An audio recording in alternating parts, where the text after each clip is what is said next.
Imagine waking up one morning to find out that a brand new Supreme Court decision could let police enter your home, no warrant, no warning, all in the name of public safety. This isn't fiction. It's happening right now. We need to talk about a major development coming out of the Supreme Court. A rare 9-0 unanimous decision on firearm confiscation that's already being used in a brand new case heading for oral arguments next week. This ruling could completely redefine when police can enter your home without a warrant and seize your firearms. If you care about your constitutional rights and want to stay informed on cases that could directly impact you, make sure you subscribe to Weapons Law Advisor so you don't miss what happens next. The 9-0 decision that changed everything. The Supreme Court doesn't issue unanimous rulings very often. In fact, only about 36% of its decisions are 9-0. So when all 9 justices, from the most liberal to the most conservative, agree on a case involving both gun rights and Fourth Amendment protections, you know it's something you can't ignore. This all began with Coniglia versus Strum, decided back in 2021. In that case, the court struck down what law enforcement had relied on for decades, something called the community caretaking doctrine. That doctrine originally came from a 1973 case about vehicle searches,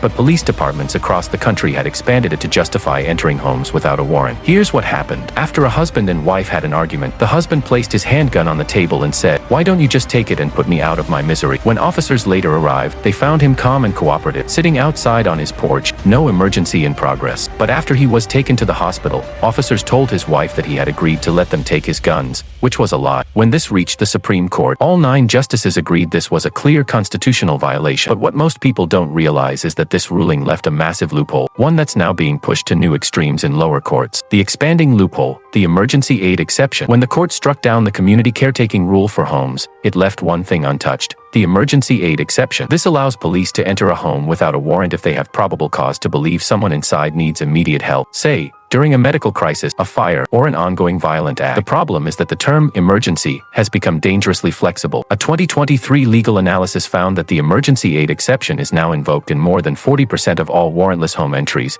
and police succeed in defending those entries over 70% of the time. Now, states like Montana are trying to lower that standard even further, replacing probable cause with reasonableness. The difference might sound small, but it's massive in practice. Probable cause means officers need concrete, factual evidence that an emergency is happening. Reasonableness, on the other hand, could mean they just believed something might be wrong. That difference could decide whether your home remains your castle or just another place law enforcement can enter based on a hunch. And that brings us to a case that perfectly illustrates how bad things can get when the standard drops too low. Case versus Montana, when a feeling becomes evidence. The Case versus Montana situation shows exactly how dangerous this can become. Trevor Case's ex-girlfriend called police after saying she had a bad feeling about a phone conversation with him. She couldn't recall any threats, no mention of a weapon, and no crime was reported, just a vague gut feeling. When police arrived with her at Trevor's house, he didn't respond right away. Seconds later, an officer fired his weapon, 0.4 seconds after seeing movement. The Montana Supreme Court, in a close 4-3 ruling, said the entry and shooting were justified under the emergency aid exception using the reasonableness test. Think about what that means. An ex makes a vague statement, police show up, you don't answer the door,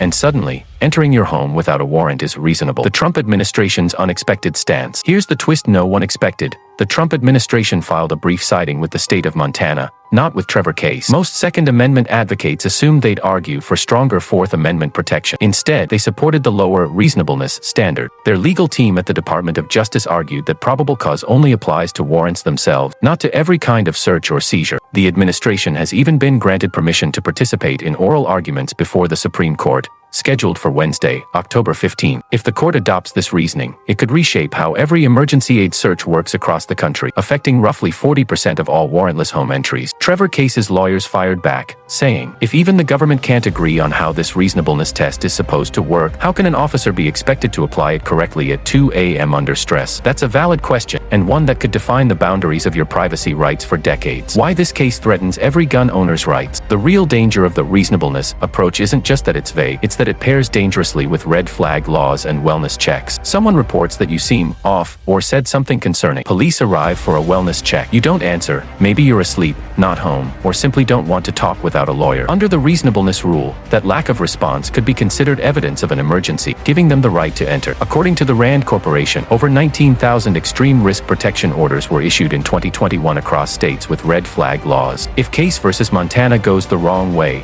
It could create a warrant-free pathway to gun confiscation, bypassing even existing red flag protections. That's why this case is so critical. It could either strengthen or seriously weaken the Supreme Court's own 2021 Coniglia decision. At stake is a simple question: will your home remain your castle, protected by the Fourth Amendment, or will reasonable suspicion be enough to tear the protection away? Oral arguments for Case versus Montana are set for Wednesday, October 15. If this kind of coverage matters to you, make sure you subscribe to Weapons Law Advisor and turn on notifications so you don't miss the update when this decision drops.